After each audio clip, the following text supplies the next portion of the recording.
Hello, today's July 14th, 2024, and I'm honored to have with me author, writer, and I guess film producer as well, Caroline McCaughey.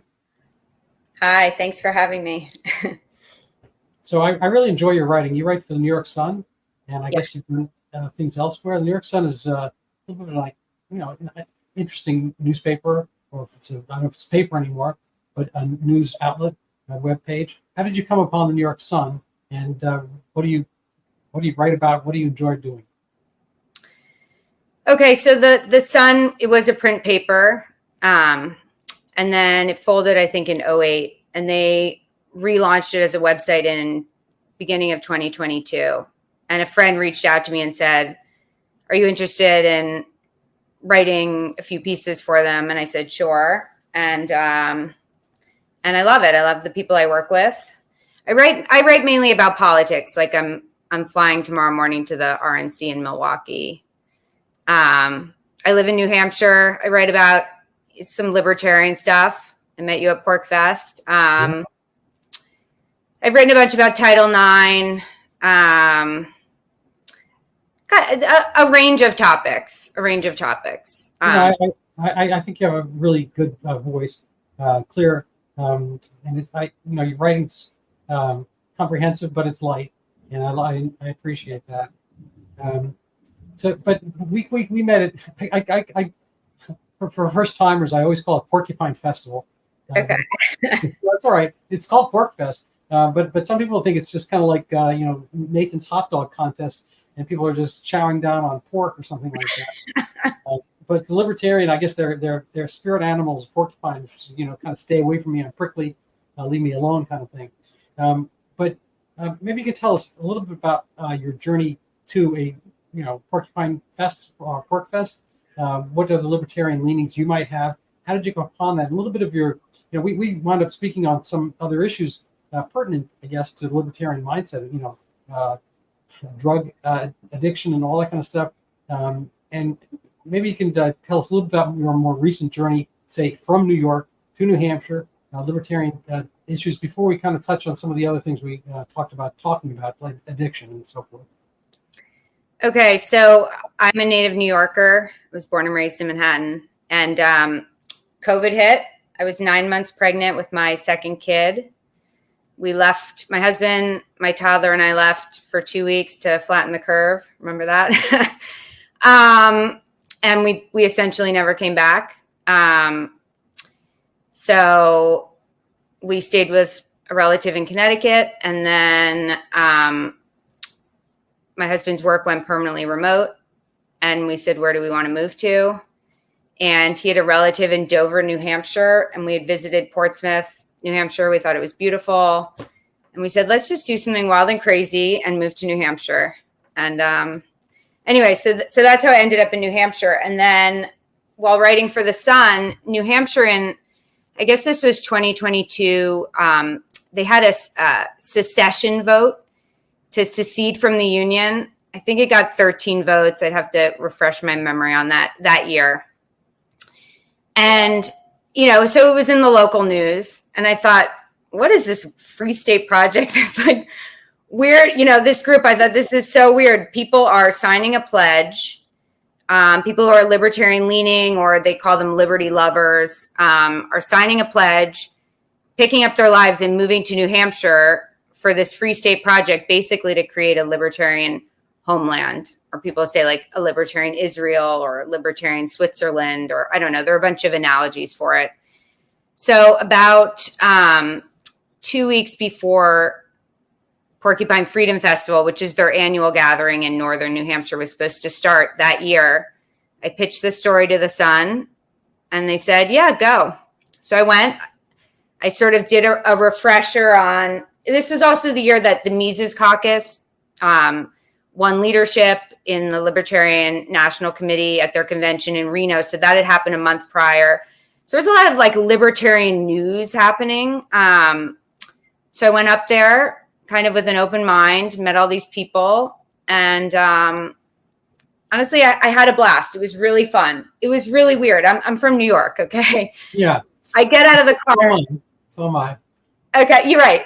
there's a guy with like, I don't know anything about guns, you know, so someone will make fun of me for, but it, you know, one of those like AK-47 type things strapped on his back, and this woman's pregnant with a dog and like a holster here. And I was like, where the hell am I, you know? And anyway, I think, you know, then I started covering more Free State Project stuff. The election was happening here. 2022 it was happening all over the nation. There was supposed to be a red wave.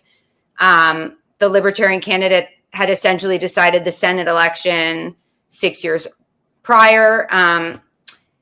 So it was just exciting, and I kind of got involved in that way. And I'd say that I have some libertarian leanings. I wouldn't call myself a libertarian.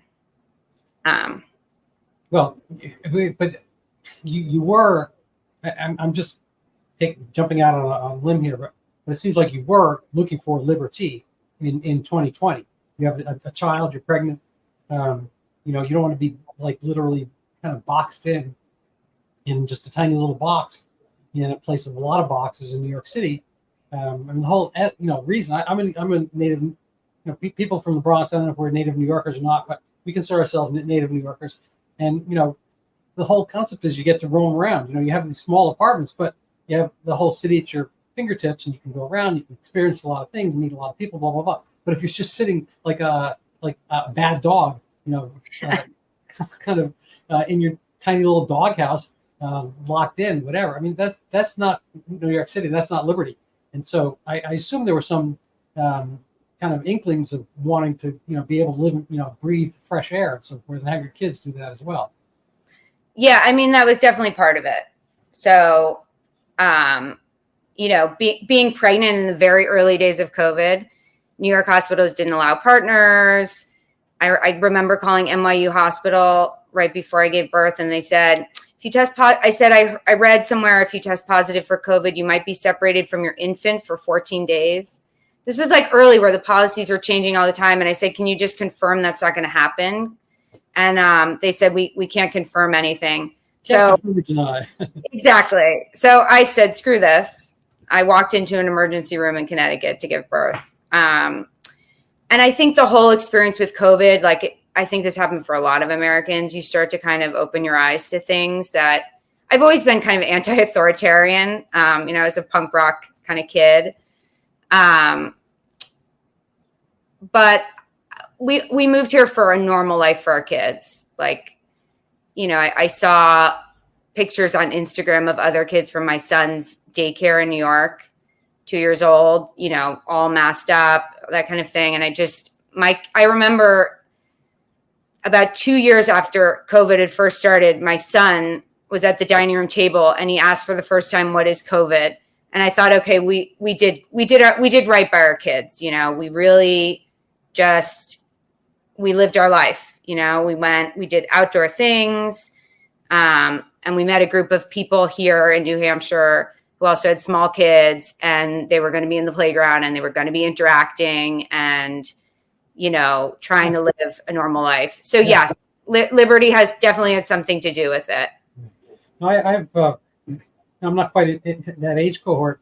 My kids are men, and but you know, I have friends who are, and in the People's Republic of Cambridge, I live outside of Boston. You know, the kids were locked down. You know, there was no playgrounds. They had to stay in their homes, no interactions, and they just basically all had each other. It's kind of like, you know, I don't want to minimize this memory, but it's kind of an Anne Frank existence, and you know, it's just not right. You know, his older son. I'm not going to say. Well, just I don't want to make any diagnoses from afar, but got dissociated. The kid, you know, he had all kinds of strange, you know, ideas at that era that I don't think would have happened. He hadn't been, you know, that hadn't happened before, and so forth. And you just, you know, it was just kind of like, you know, the worst punishment in prison is solitary, you know, is confinement, solitary confinement. Your ego sort of dissolves when you're just staring at the walls. In this case, they had each other, but still, you know, no interaction. So it's deprivation. How old was the kid? Well, I think he started at I think age 4 or 5, and then, you know, a couple of years of that, you know, into 6, 7 years, whatever. Right. it's just a bad thing to do. And kids never got sick from this anyway. I know. I mean, I have this thing right after my name, MD, and it's either stands for mentally deficient or medical doctor or whatever you might have. But it seems to me that a fair amount of the profession kind of went with mentally deficient or morally deficient, perhaps. We'll just leave it morally deficient. To think that somehow saving Granny meant taking kids with 10,000, 100,000 times lower risk and putting them in a cupboard someplace. Like crazy. Yeah. I mean, we were talking about addiction, right? The rate of drug deaths, that's partly fentanyl, but drug use, from what I've seen, also really increased during COVID. And I think a lot of that is the loneliness factor. People always talk about the loneliness epidemic, decline of the church, of civic institutions, all this stuff when you talk about like deaths of despair and. Yeah, absolutely right. Kids, I don't know if your kids, but most kids wind up going through school, learn about the food pyramid. They learn not to smoke. They learn all this kind of like public health-ish measures. But statistically, amongst the things that give you the largest largest addition to life expectancy are community things: going to church, being married to the same partner. Those. There's a joke. It only feels like it's longer, but in fact, people live 4, 5, 7 years longer married, and that's probably because they get they avoid a lot of risky behaviors and so forth. But it's never encouraged part of public health. You learn the food pyramid, you don't learn the marriage pyramid, you don't learn the community service pyramid or going to church pyramid or whatever. But these things, public health was not public and it wasn't healthy. So it's a sadness. And to the addiction point, without spending too much time on that, on this aspect, but the QALY, the quality adjusted life years lost just from heroin overdoses and let's say opioid overdoses is larger than that of coronavirus deaths, because the median age of death for coronavirus is around 80, 81.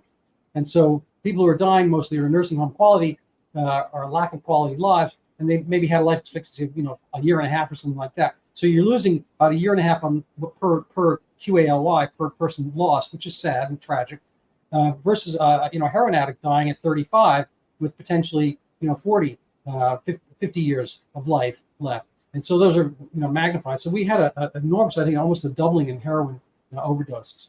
So that's a topic I think about which something. I don't know if you want to segue into a conversation about addiction, narcotics, opioids, anything of that sort. Sure. Okay. So, what's your sensibility about the allure, I guess, of opiates? What gets people into opiate addiction? I mean, I don't know if I can speak for other. I mean, I'll tell you a little bit about. I mean, I think part of it's exposure. So, my story was I was overachieving. I was at Brown. I turned in my senior honors thesis. I drove down to New York to visit a boyfriend. I didn't know he was using heroin. It happened to coincide with the opioid epidemic, so heroin was it was pure and cheaper. This was 2004. So people were able to sniff it, which I think in earlier years was not really, it was the case on the East Coast, not so much with black tar on the West Coast, but, people usually didn't sniff it. You hear about people injecting, right? So I think it was a lot of different things. Partly just exposure. I think sometimes it's just exposure. I used alcohol in college for to deal with social anxiety. And I think heroin it sort of achieved the same thing, maybe without some of the negative parts, like drinking too much and waking up in the middle of the night, like, oh my God, what did I say to that person? And then unlike alcohol, well, alcohol is physically addictive, but heroin, once you really get into it, it's something you kind of can chip at all day, right? So, Yeah, I don't have any firsthand experience at all. I had a friend back in the 80s, and he was a tech guy, and he was an boyfriend of a good friend of mine, a woman, and he's had a reasonably accomplished life, I guess. And he asked me for some narcotic prescriptions here and there, and then he was doing stuff like that.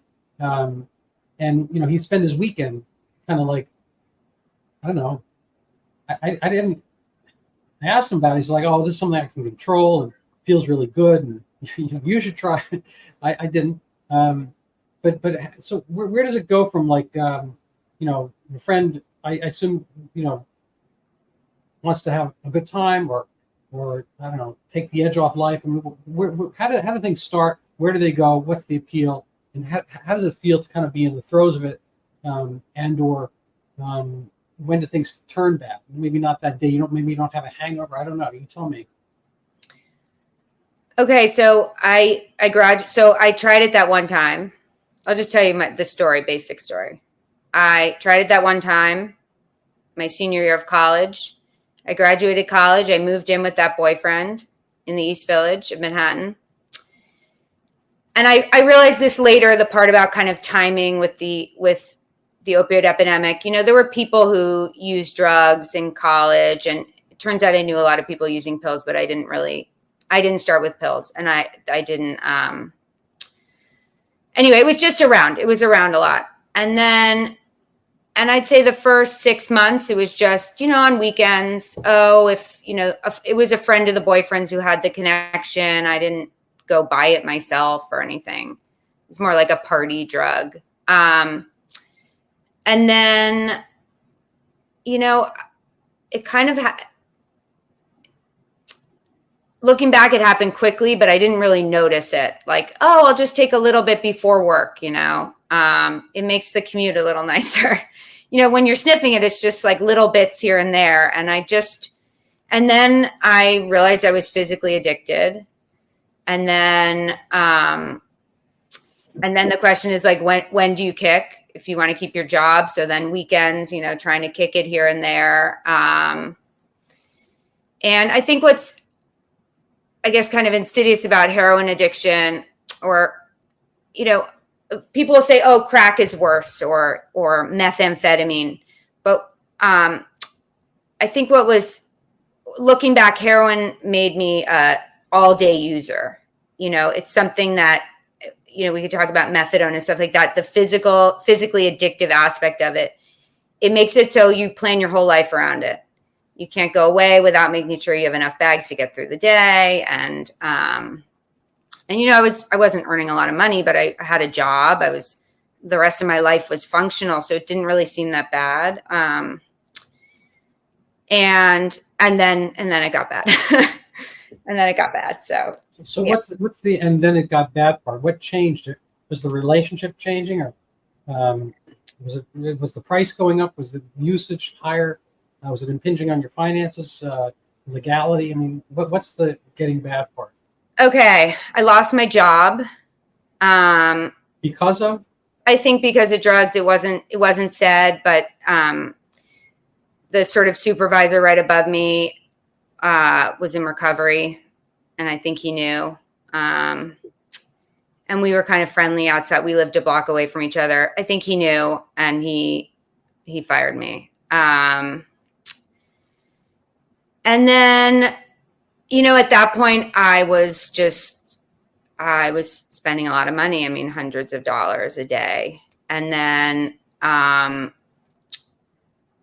started adding cocaine to the mix to stay awake, through the day while doing it. And then I really liked that. So then that adds another expense to your day. And the jobs just kept getting worse and worse. And eventually I got a job with this real estate developer. Very nice guy, but it was a weird job, paid me under the table. And he also said, you need to go to rehab. But I'm not going to get into a complex story. But he said, you go to rehab, you can come back and get your job. So I went to rehab. And before I went to rehab, I thought, well, I should try shooting it first. And then I got out of rehab and just went way downhill, injecting speedballs. So, yes. So And then I got the infections, and throughout this, I was on Suboxone, an outpatient, a methadone program, a this, or that. And just my life was falling apart. My boyfriend had left me, just everything was a mess. It was a mess. So just that one part about I was going to go into recovery, but I thought I should inject first. I treated narcotic addicts for about a decade, ancillary to my primary care practice. And I would hear this a lot, that people would, since they know they're going to go, I mean, this is not my term of art, but there's a term called like spin dry, kind of like a rapid wash cycle. So their habit is a certain level of, let's say $150 a day. And so they know they're going to go down.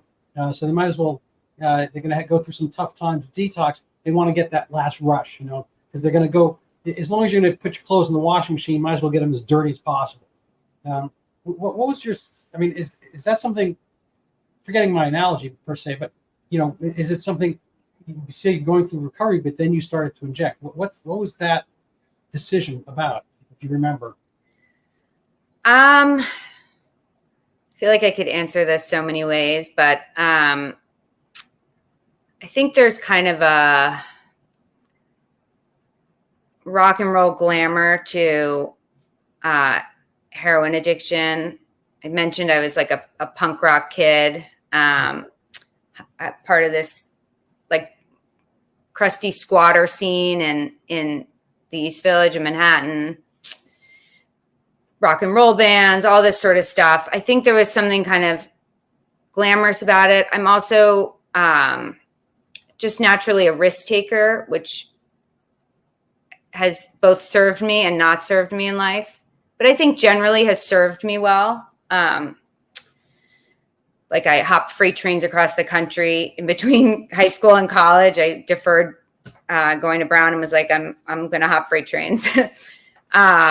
I mean, I've done a lot of risky kind of things, and I always sort of land on my feet. And I guess I just thought, well, here's one more thing I can say I shot up, let's do it. There's just something I think, and I sort of innate in my personality where I'm willing to, go somewhere that might be risky because, sometimes no risk, no reward. Right. And you only live once, and I don't know.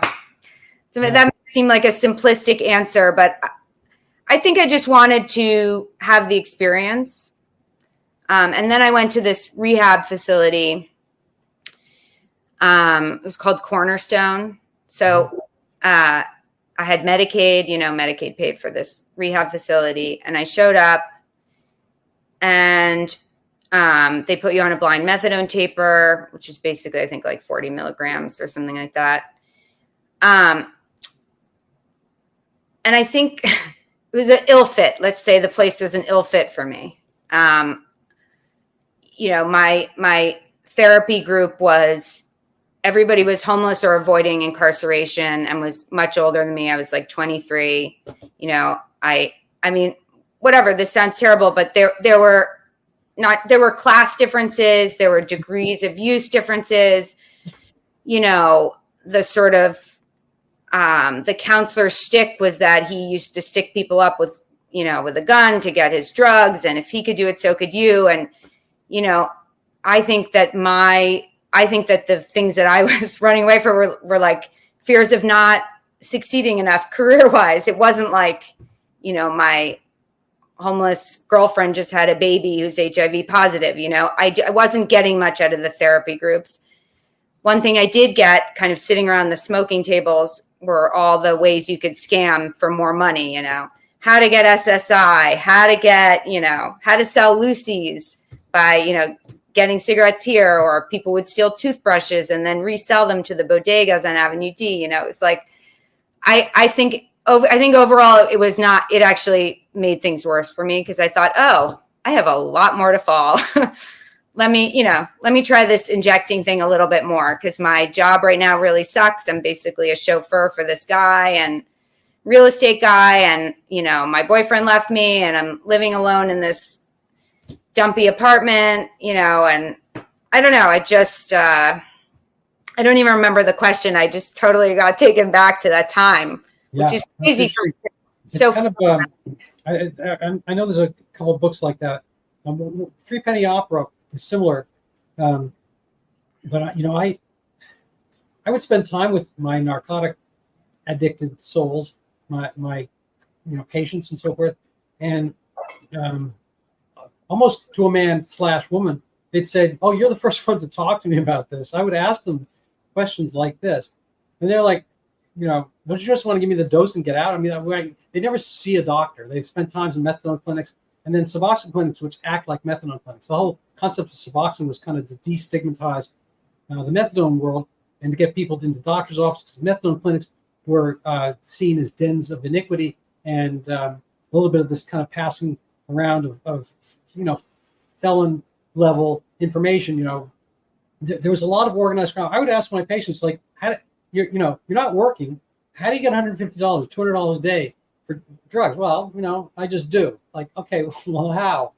And maybe not the first time, but after they come see me 2 or 3 times, they say, anyway, there were lists. It was like, it's organized crime on a very low level. It's not, people doing, hits, whacking people, whatever. But they had lists. They had like laundry lists of things to pick up and shoplift from Walgreens. And then, you talk about bodegas or whatever. And then there are a whole bunch of secondary markets for this stuff. So they pick up, they steal diapers. They steal, I think the big one is baby formula for some reason. That's like a big theft item. And so they had a list, whatever, but all kinds of other stuff that people are doing. And people are one way or another up and down the food chain. So they would get enlisted to sell, the drug. And they might get comped that day if they could, pass it around. And then, a lot of the women are doing certain things for the dealers, on a kind of a personal level. It's just, kind of a sadness factory. But as far as you made an interesting point, like I hadn't gone down far enough. Was that a sensation you had? I mean, we have an expression in medicine for alcoholics, and back in medical school, I don't know if they still do it. We used to say alcoholics go to ground. That is to say, they wouldn't stop unless they knew it was really the bottom level. So if they were, stopped at a certain level, but they could probably get their lives a little bit worse, they would do that until they really felt horrible, and then they would stop. I'm wondering whether you had kind of that kind of like elevator experience, and where you managed to get on, where you got off. I don't know how much it was conscious coming out of there. Like coming out of that first rehab, like, was I going to go further down? But it was a decision. Ultimately, it was a decision to use. I had a couple bags hidden in my bedroom because the rehab, you had to wait in a waiting room, and I didn't get a bed until the 3rd day. And after the first day of waiting all day, I was sick by the time I got out. So I had drugs when I got out of the rehab, and the decision not to say, like, call my mother and say, could you please remove these because I'm actually serious about getting clean. I made that decision before I left, and I knew I was going to use the drugs. So when I look back for how sort of far I fell, I mean, there are a lot of things I did not do that, I did not do a lot of things that people do in the drug world. I had a lot of, I had access to funds that like made things a little, I think, easier for me, and I also, I always had a sense this was not my life. Do you know what I mean? Mm-hmm. Like when I was on a methadone program, they'd always say, "Oh, your urine's dirty." Well, it was always dirty. It was never clean. So we're going to raise your dose. And I would always negotiate, because I knew that if I went up to some crazy dose, I was never getting off, because I've never met anybody who's gotten off of methadone through the program. Never. The only people I know have gotten off have done what I did, which is just stop going. Yeah. That's the only way. So I would negotiate. Oh, well, it's really knocking me out. I would say it's knocking me out. I'm falling asleep on the subway when I leave. It's too much for me. Look at me. I'm a very small person. I was always negotiating, which I'm happy about. So I never had a sense this was my life. I do look back now. It's been so many years. Now I have a husband and beautiful children and a beautiful home, like a career. I'm functioning, good member of my community. This feels totally separate from my life in a lot of ways. Like I don't really think about it. I have no desire to use heroin or cocaine, just zero. Yeah, not only that, but at Porcupine Fest, you probably could find some. I mean, seriously, there is people selling, I think mostly psychedelics and marijuana, but or variants of cannabis and so forth. The concept is you do what you want. And I don't necessarily want to get all theoretical here, but on a kind of libertarian versus moral level, I think that those systems sometimes bang up against each other. There's a concept amongst the libertarians that all drugs should be free. Everybody should be able to take whatever they want. And I think as a kind of a moral directive, especially for a young parent, I think there's a kind of a moral aspect of saying no to certain things. And, Nancy Reagan said no to drugs, and I'm sure that wasn't original with her, but, this concept of saying no to something, I think gives the idea that is sort of a third rail. You're not supposed to walk literally on the third rail on the train line, subway. There's some danger to it. Kids do, and people will want to walk on the third rail or jump over it or whatever. And I know there's risk taking and whatnot, but I think having some guardrails and some warnings about certain danger of things and the addictive potential. If you want to touch on that at all, or the other kind of avenue to talk about would be, one of my favorite things is kind of the disease model. And, do you have a permanent disease? And were the methadone people, by eternally, essentially always raising their dose, were they looking out more for themselves or for you? I mean, I think having some reforms to the way methadone is done, probably much needed. I can't remember what the average dose is, but it's high. And there's some of these clinics that are, very for profit. And I'm a capitalist. I'm not against, making money, but there's some of these for-profit clinics, and you hear about people in the 300 milligram kind of dose range. That's just crazy. And it's basically telling somebody you're going to be a slave to this drug for the rest of your life. Because especially if you don't have money, I mean, how do you get off that? That's a decade of your life trying to do that. It's kind of crazy. In terms of the libertarian parts of drug use, I don't care what consenting adults do with themselves. I really don't. You want to use heroin on your free time, go for it. It's not something I'm going to do, in part because I don't want to become addicted again, but also because I worry about fentanyl and I have kids and responsibilities in my life and I don't want to die. But I think sometimes this is sort of related to your question, but with the sort of libertarian ideas of drug use, people often mention libertarians when they talk about Oregon with Measure 110, which just has been partly repealed, and San Francisco. And they say, oh, this libertarian idea has failed. Well, that's really not the libertarian idea. I mean, decriminalization is kind of the worst of both worlds, right? The libertarian idea of legalized drugs, which I'm not necessarily for, but that's different. That's about having a supply, sort of like alcohol, where you know what you're getting, right? You don't buy a bag of cocaine and then suddenly it is fentanyl and you're dead. Decriminalization is sort of the worst of both worlds in that respect. But also the people who are implementing this sort of drug policy have been so ideologically captured by this kind of victim, oppressed mentality. And I interviewed the executive director of On Point, very nice guy, very well-meaning. This is the 2 safe injection sites in New York. And,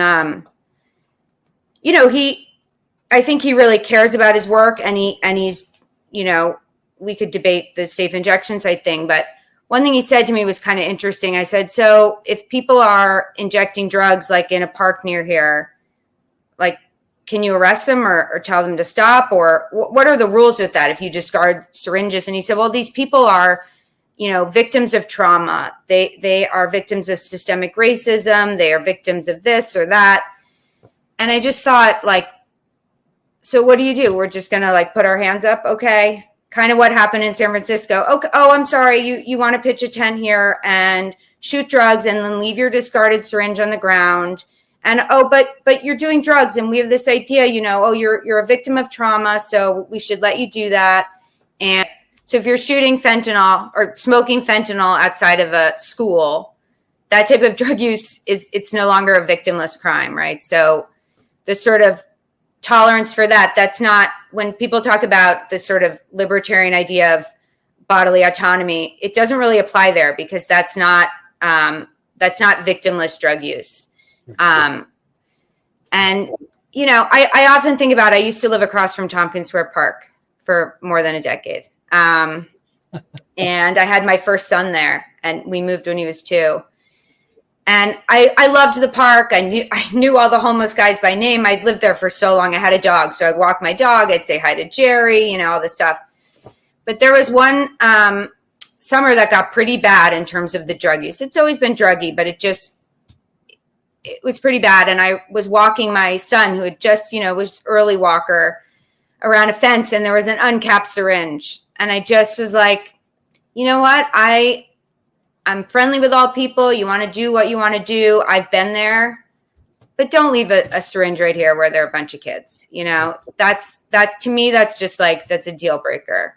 Yeah. So yeah, I think that, this victimless crime, but behind closed doors, et cetera, it never stays that way.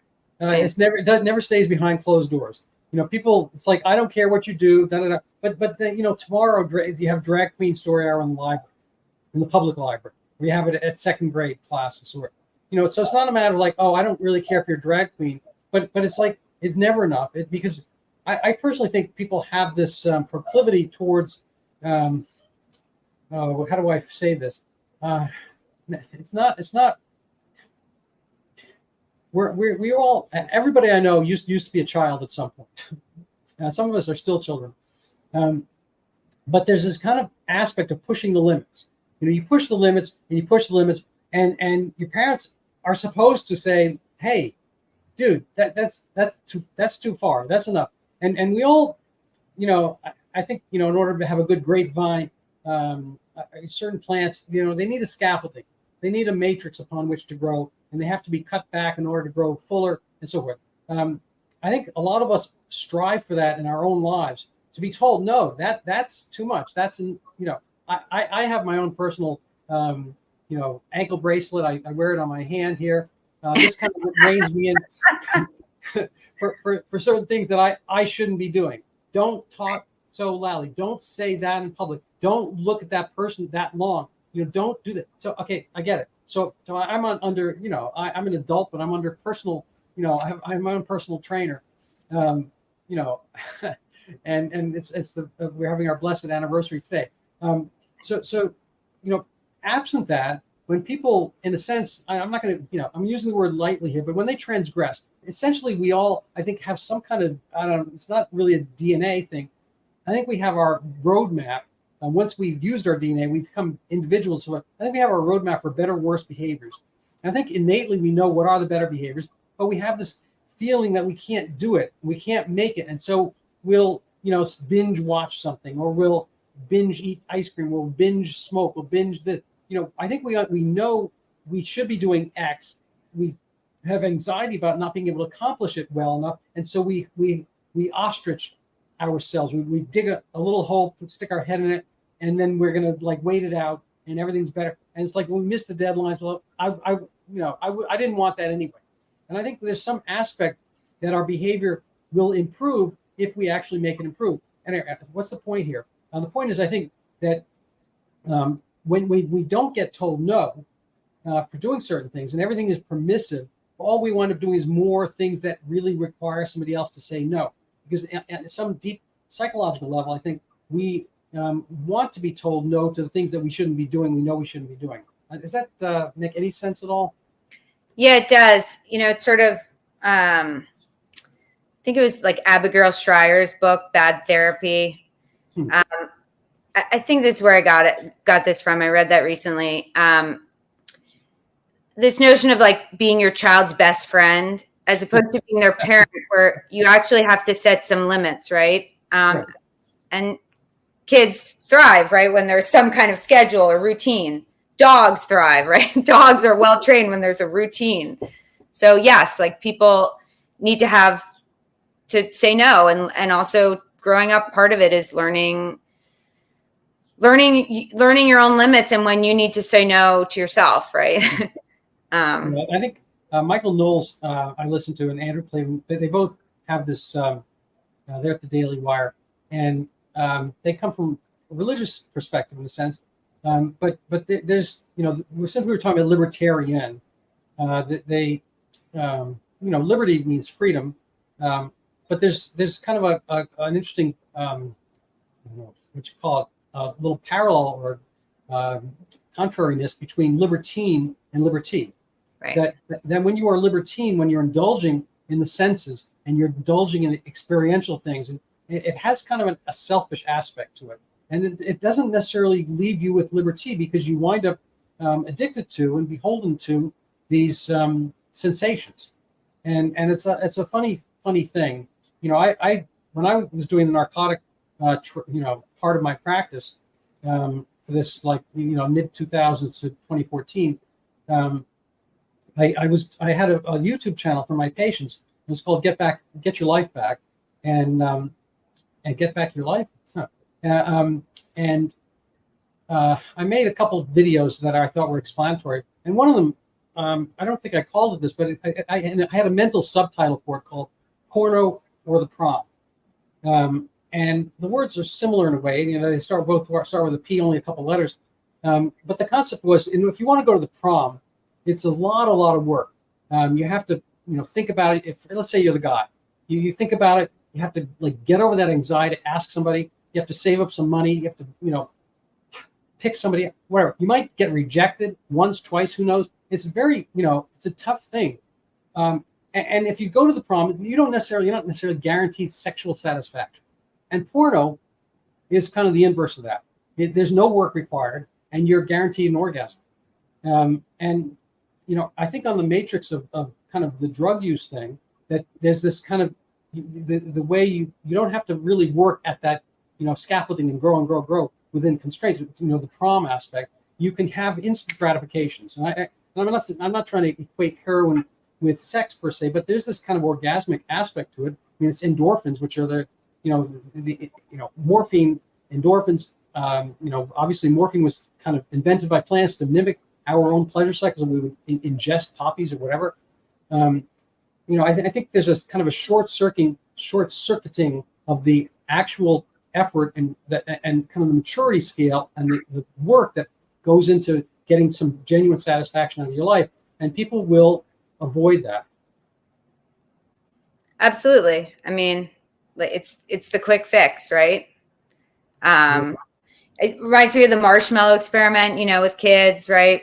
So it's the same thing. I mean, that's, I guess, about IQ to some degree, but yeah, self-control and sort of what are the lasting things that will really bring you joy in life. A lot of it requires work. I mean, it's interesting when I look back at my life, I was, I was an overachiever. I really worked at all this stuff. Right. And I don't know what quite happened to make that switch where I suddenly was just doing the quick fix kind of thing. I look back at sort of the mentality I had then and basically think what the hell was I thinking? I mean, what the hell was I thinking? Could have died, could have gotten some terrible disease, could have lost a limb, could have done, a million things. So I'm gonna, you can skip this question if you want, or we can cut it. But okay. I noticed you mentioned one point talking with your mom when there were financial issues or whatever.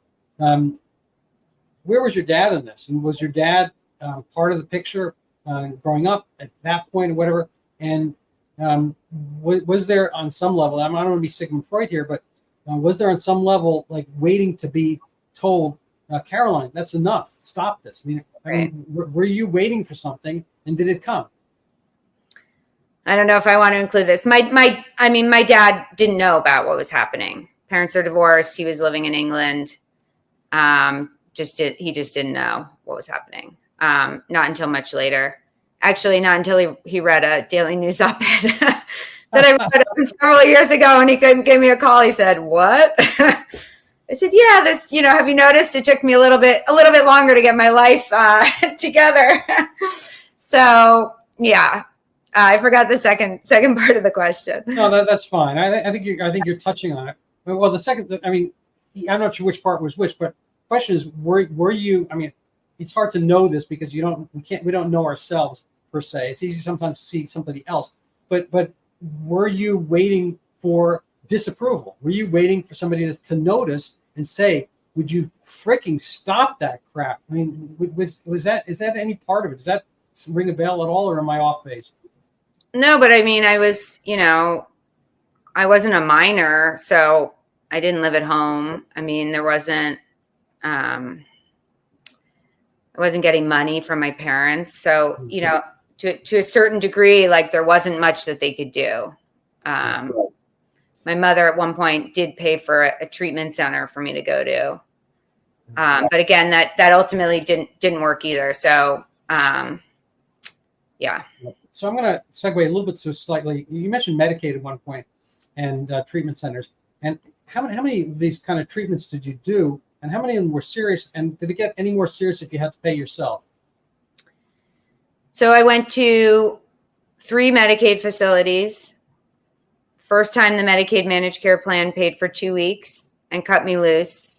And then I went to another facility paid for by Medicaid, but less of like a jail atmosphere than what I kind of had experienced in the other one. I don't mean jail like it was prison there, but everybody had spent time in prison, and there was a cohort, the bunch of people. They were telling me about like how you have to, you got to stick with your racial kind, because everybody had spent time in jail, it seemed like, who was there, and had some like rap sheet. I don't know. Anyway, then I went to 2 other Medicaid facilities, and then at that point I was on methadone maintenance. So those other 2 I went to after I'd had a series of hospitalizations for cellulitis infections, and my arms and feet. And that's when like my mother and friends had an intervention, and then I went away, then I came back. A complicated thing about 2 months of doing that. I ended up in California in a facility. At that time, there weren't a lot of facilities, like paid facilities, that would take you off of methadone unless you got down to a certain dose before arriving there. But this place was willing to do it. And so I went there. I was there for like 3 months. It was not a lockdown facility. We were in the community. It was more like a sober house type thing. Looking back, I think I needed more of like a "you're here" kind of thing, because a lot of people were using drugs there. And then I ended up coming right back to New York and using and continuing to use. So, and then like to wrap it up, well, I got thrown out of that facility. Then I was in a sober living house. I got thrown out of that, ended up in the hospital with another big infection. We might have to amputate the arm or this or that with the, all these, like, I just kept getting infections. And then I came back to New York and moved in with a different boyfriend who I'm now married to, actually. And we used for about a year. And he's similar story to me, similar background, sort of schooling, all that kind of stuff. And then I had a cardiac arrest the night after my 26th birthday from cocaine, and checked out AMA the next day, continued shooting cocaine. It just went downhill very fast that summer, and his family had an intervention for him. And he went away to treatment and, said, I'll pay the rent while I'm gone. I'll pay for all your expenses while I'm gone. And we figured out a whole plan for me to meet him after he got out of his rehab in Arizona. And he then helped me detox off of everything. We spent 6 months in the Southwest. His brother lived on like a piece of property where he built his own house, and they had a little shack, without running water or anything, that they said we could live in. And we lived there and for about 6 weeks. And I've never used drugs again. So, yeah. The broad strokes, but yeah. Well, God bless you. And it's an incredible story. There's a certain, sadness I have when I was treating narcotic addicts, because there was so much, getting back to not Nancy Reagan's husband in this case, Ronald Reagan said about, you could apply this either way, but I'm not trying to be political here, but he was asked about liberals, and he wasn't one. And he said, it's not that they're ignorant. It's just that so much of what they think they know is wrong.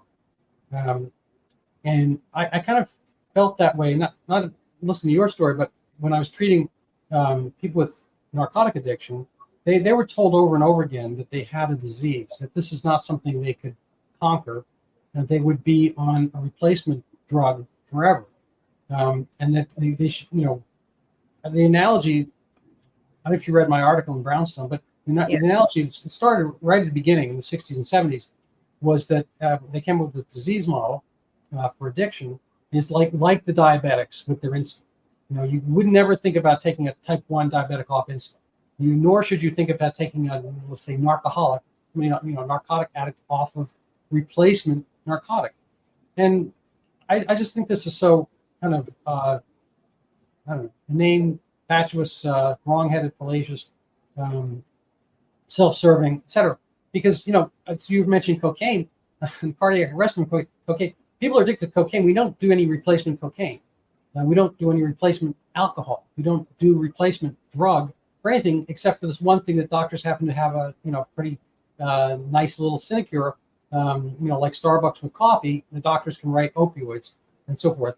I'm wondering, whether you have kind of a take on this, whether you had been told kind of disease model talk, like I heard, hints of it, where you can't go down off the methadone, they want you to go up. It seems like it's a business model more than a treatment. Yes, I do agree with that. I have mixed feelings about the disease model. I think some aspects are helpful, like in terms of understanding the compulsion, like, okay, it's something happening in your brain. But in terms of comparing it, or with diabetes, for example, okay, you have some kind of, just like with addiction, you have a genetic predisposition maybe, and then it's your behaviors that end up kind of instigating the disease, so to speak. But I think that it leads to, so I was on, let me just go back to, I detoxed and then I was on buprenorphine. I was on Subutex for a while. And I do think that I was on that too long. And also other medications like, oh, you're a depressed person, you need to be on these, things. At one point, somebody put me on Seroquel, and I remember thinking, I'm so zonked out. Am I really clean? Like what, oh, you have this. And I'm not on anything, I'm not on any medications now. And before I even tried heroin, I had never been on any medications or been diagnosed with anything. So it was just this sort of, all the rehabs did this too, where it was like, oh, you should get on this. Oh, you're having trouble sleeping, you need to be on this sleep medication. Like, maybe in the beginning to help you with, withdrawal, but to be on medications for life, I think there is this thought that you have this disease, it's going to be with you forever. And, don't expect too much, stick to your medications, do all that kind of stuff.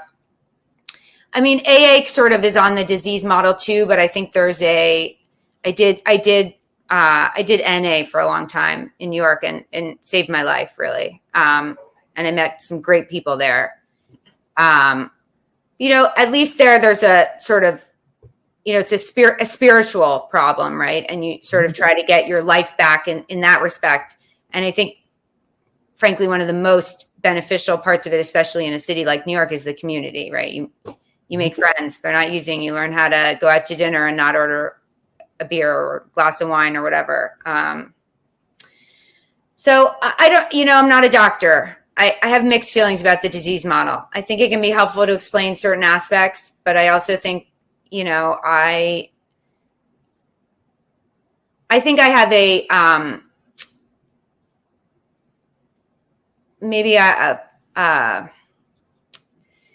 I have an easy time maybe getting addicted to things, right? I think there is something about my personality. It runs in my family.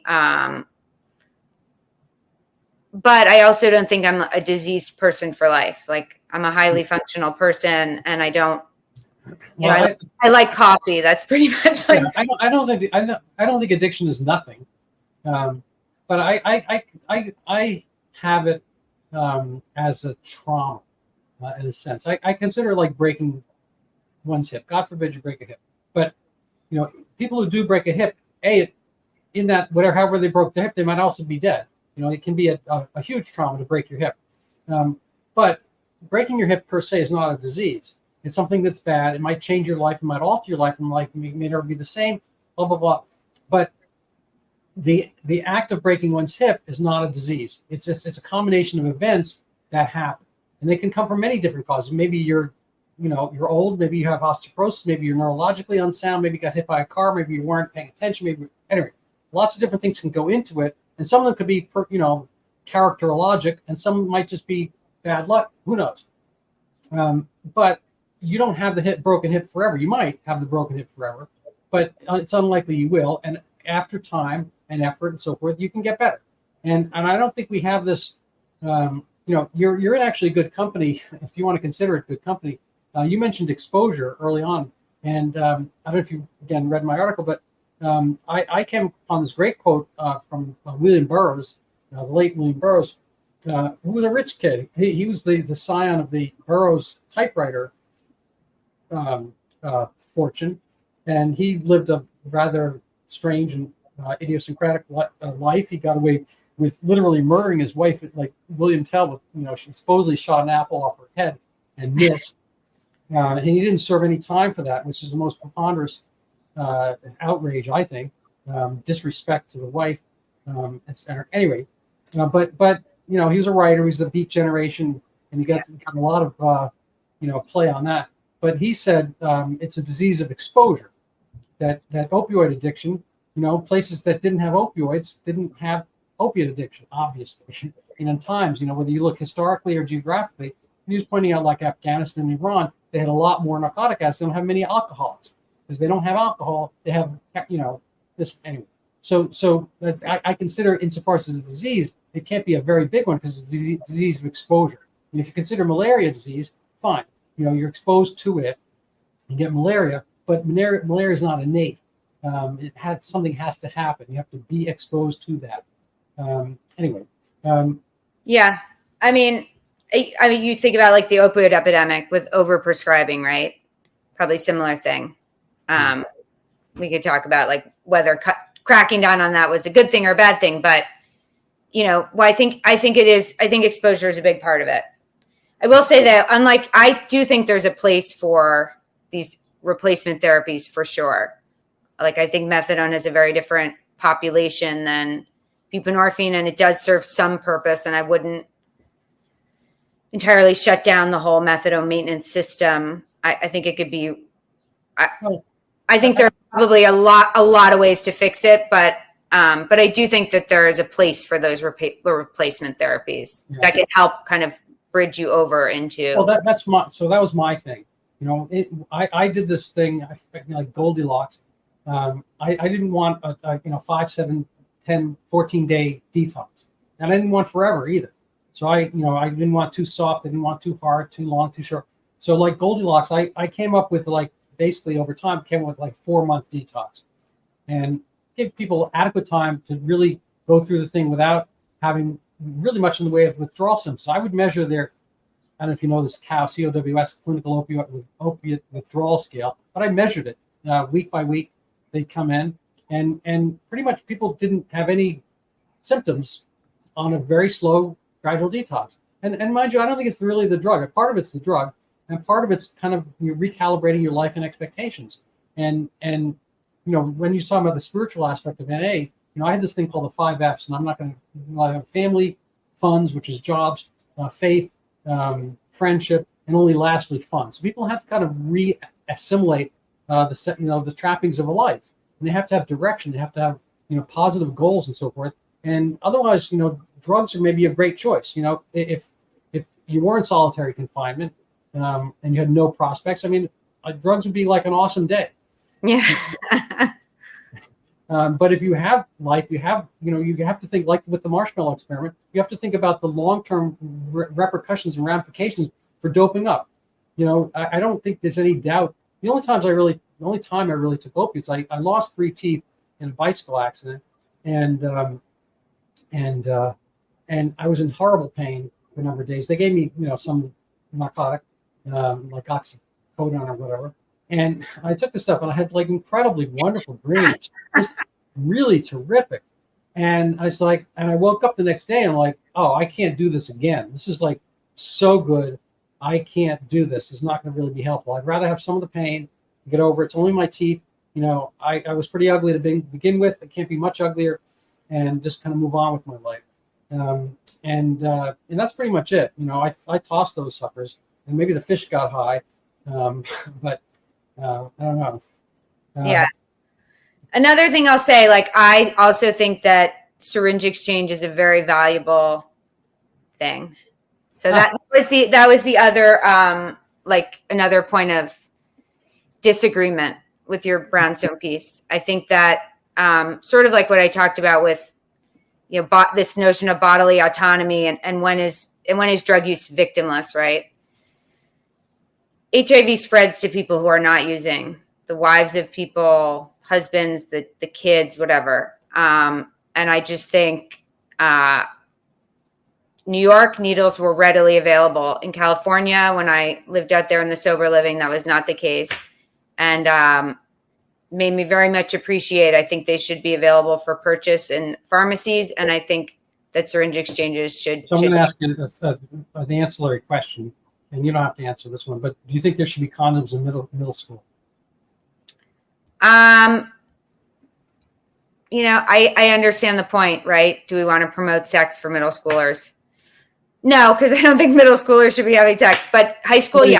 So I think you get the analogy there. Yeah. I think people can do a lot of different things, a lot of different ways, and humans are fairly adaptable. And my article takes a big, a span of time. I look at 100 years, pretty much more than 100, like 130 years of opioid usage in the U.S.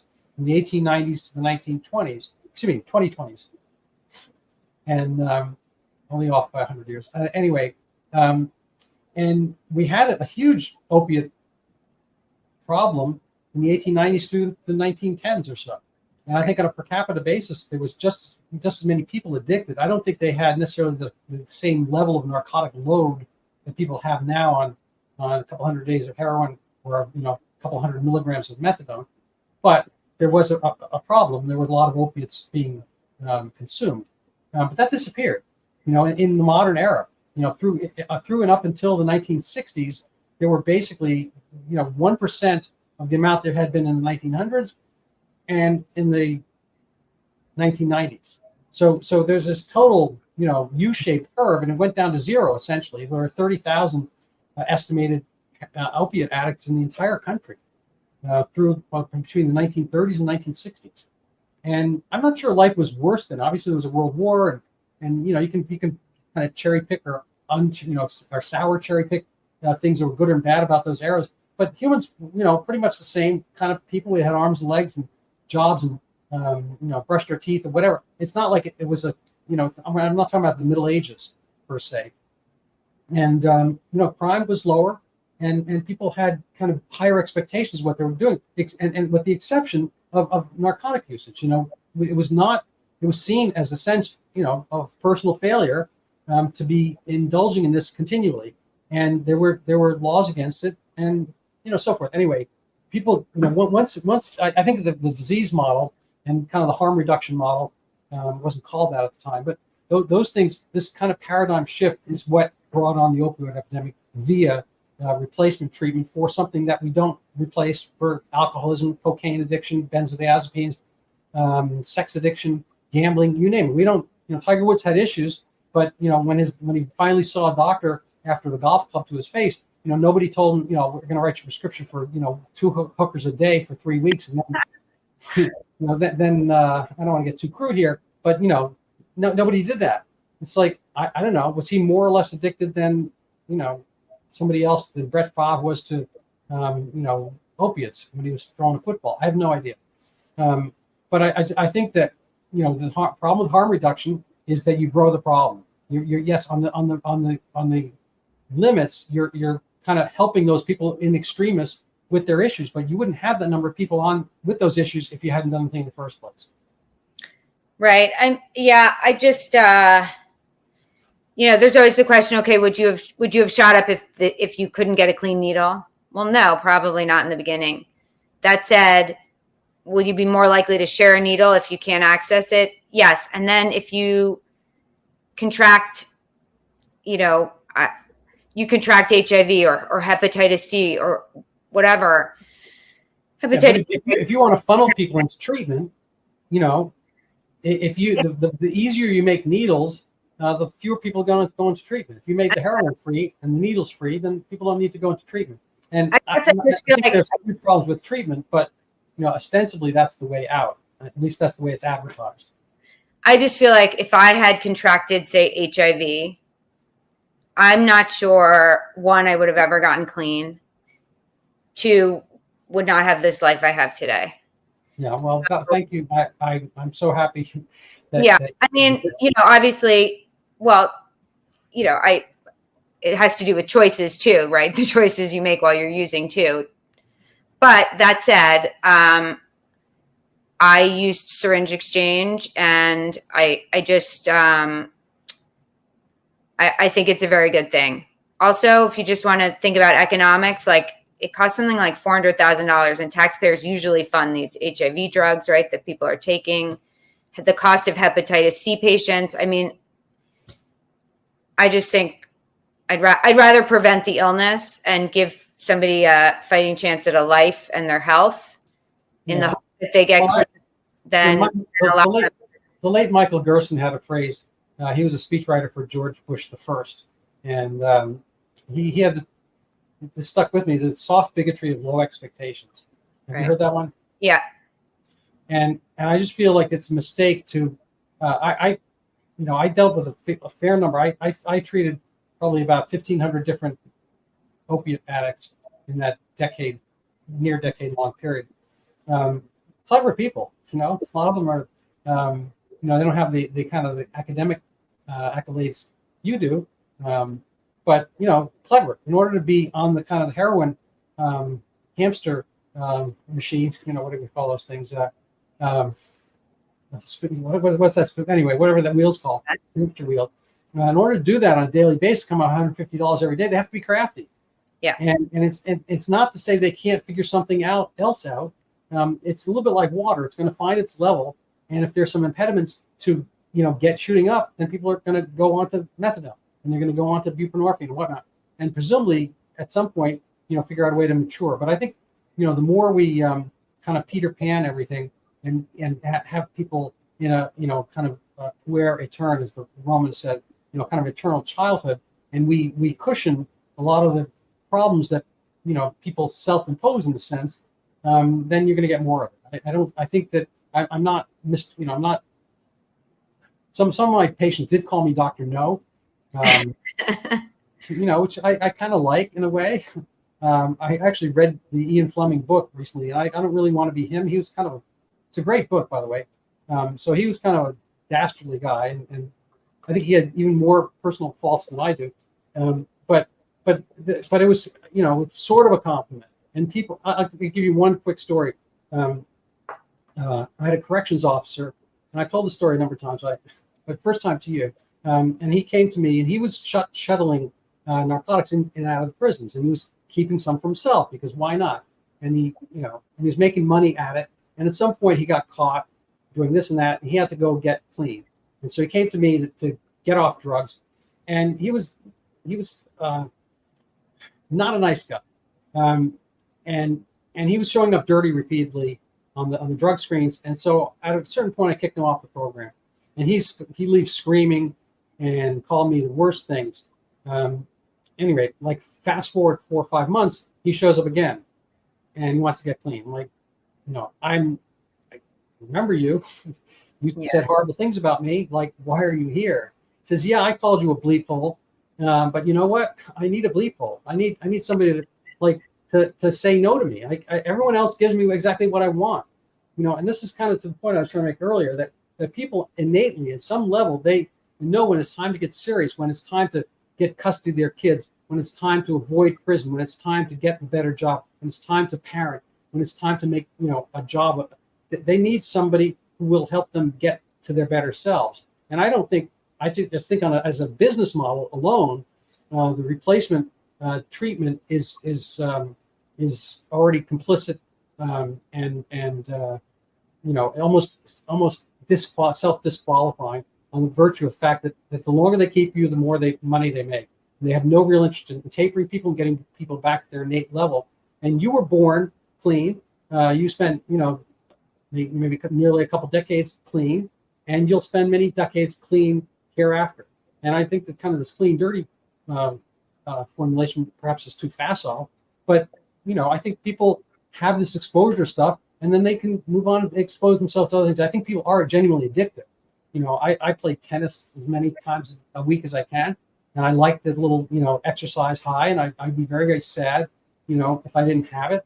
But then I'd probably get addicted to something else like crossword puzzles or chess or whatever. It's like people can find their things, and they can find their better angels or their worst devils. And I just think that methadone industry has and buprenorphine alongside has the model where they could taper people and give people a gentle taper, and they don't. But I don't know. I think you're almost a role model for however you want to phrase it. But I think you're I commend your bravery, and I commend your forward thinking, and the fact that you did many things to kind of self-preserve and persevere beyond some of the temporal things that maybe had you down. Yeah.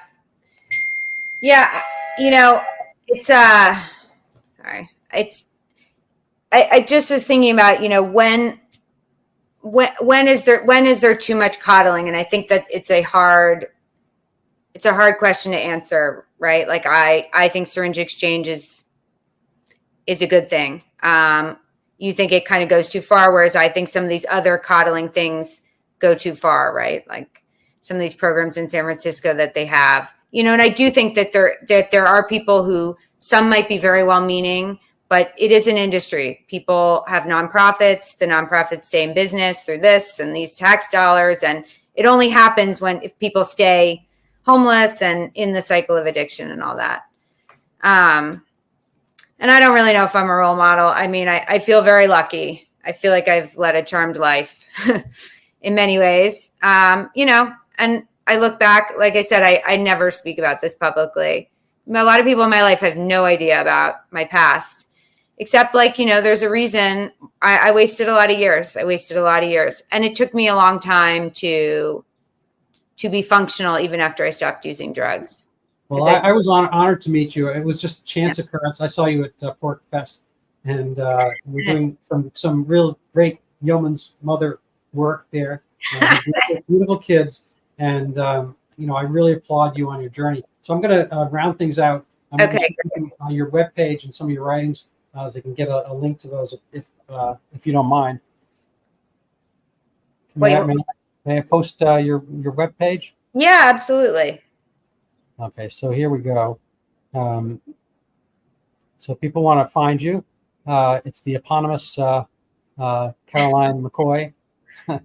An eponymous is not an animal, by the way. Although that New Zealand group, they actually have the eponymous hippopotamus song. You ever hear that one? No. What's the name of them? The Flight of the Concorde. Flight of the, I think it's what it is. Anyway, they're hilarious. They used to be on NPR, whatever it is, the PBS. One of them went on to a good acting career. Anyway, here's your eponymous webpage, and you've got some really fabulous pieces in the New York Sun. Here's Porkfest, Libertarians Gone Wild. You're willing to go where many newspapers and people are not, detransitioners. This is getting back to your squatting concept. You have a movie about that from 2004.